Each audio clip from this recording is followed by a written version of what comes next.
Well, hello there.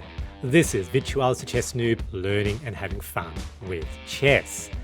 Sometimes when you play a dynamic style of chess, you end up with lines and positions where it's really high tension, where both players have only one good move and one false move equals a blunder.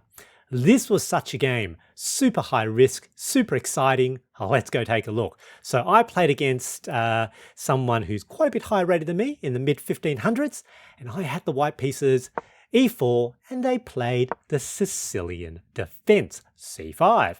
And so against the Sicilian, I've been playing the Smith-Morra Gambit. I really like it. So a d4 captures, c3 captures, so the Smith-Morra Gambit accepted. And now knight takes back. I really like this opening because it tends to take the Sicilian players to lines that they're not familiar with. And we can see this basically in now move 4. They push e5. Now, it ostensibly seems to make sense, but one of the things about the Smith-Morra Gambit is that we can often target the f7 pawn. So keep an eye on that pawn. So first thing we're going to do is develop the bishop to its natural home.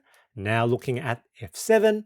And one of the things is after trading the c pawn away, the queen can help with a battery down that line. Now the opponent decides to go aggressive. Very good, very interesting. Bishop to b4. It's attempting to pin the knight to my king, but I can basically just ignore it. So the best move here is actually immediate queen to b3. So I knew that tactic. I thought it might be better to develop first, so I developed the other knight, but you can see Stockfish says no, should play that queen immediately now. So this is a really common tactical theme in the Smith-Morra Gambit accepted. So where black allows you to attack f7, he should do so immediately. And this is also why e5 was a mistake.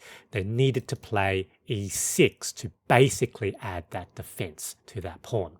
But here I decided to develop the knight. It's still fine, developing move, but not as good as the queen. So here they push another center pawn. Stockfish reckons they should develop. Now I move the queen out, now attacking. So black decides to take. That's fine. Captures, still got that battery. So they try to defend that pawn by queen to e7. It's not a good move for them. You can see apparently the knight over here was better. And here I decide to push the knight forward. Now, Stockfish calls this a mistake, and basically we're back to equality, 0, 0, 0. The tactic here, which now I've learned, is bishop to a3. Basically, if you take that pawn, it deflects the queen away, and now you've got that attack on the f7 pawn again.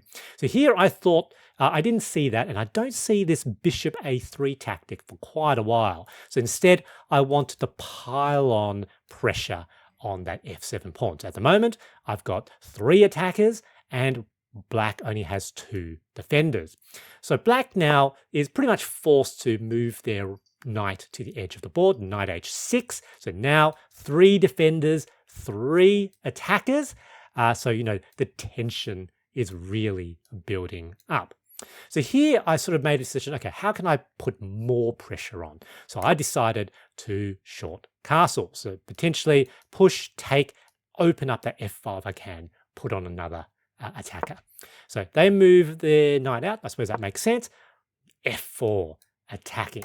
They allow it. They do a short castles instead. So take. So now 1, 2, 3, 4 attackers. But, you know, they have got 4 defenders. So 1, 2, 3, 4. So the tension is really building on that, you know, critical pawn, that critical square, f7. And of course, the pawn itself is pinned to the king, so it's not like it can even move. Now, here, without thinking too hard, they decide to take my pawn with their pawn. That was a mistake. So they should have taken with the knight, which adds another defender and also counter attacks my bishop. So that's what they needed to do. And part of the reason for that is I now have this very powerful tactic. So bishop a3 was powerful before, but now it's even more powerful with that skewer of the queen and the rook. So the best move next for me here was actually to take with the knight, but I didn't see it. I looked at this position for like a couple of minutes. I didn't see that move. So eventually I drew the knight back. You can see that's a blunder. So blunder 1. So because it's really bad. And in fact here, let me just have a look. It's in fact plus 5.6, but here it goes to minus 5. So that's a massive, change in evaluation due to that tension. Now, the correct move for me to have made was to take, because if they take back, and now I've got that bishop, basically force the queen away, and then take, and basically they're in some trouble. So here I'm basically winning that rook. I'm up substantially on material. As I said, this is a plus 5.6, almost plus 6 position. So that's what I should have done. I didn't see it in this position, and instead I pull it back. And as I sort of withdrew, so my thinking was that I thought black had refuted that attack. As I drew that back, I wondered, is that a mistake? Yes, in fact, it is a blunder. And because now black has this check, which basically they're basically on the attack. However, black didn't see it. They wanted to move their knight forward for the attack, get it out of the side. Blunder, plus 3.3 again. Look at that, eval bar jumping, forward and back. And here I thought, oh, they've got one less defender on that f7 pawn. I'm going to move my knight right back.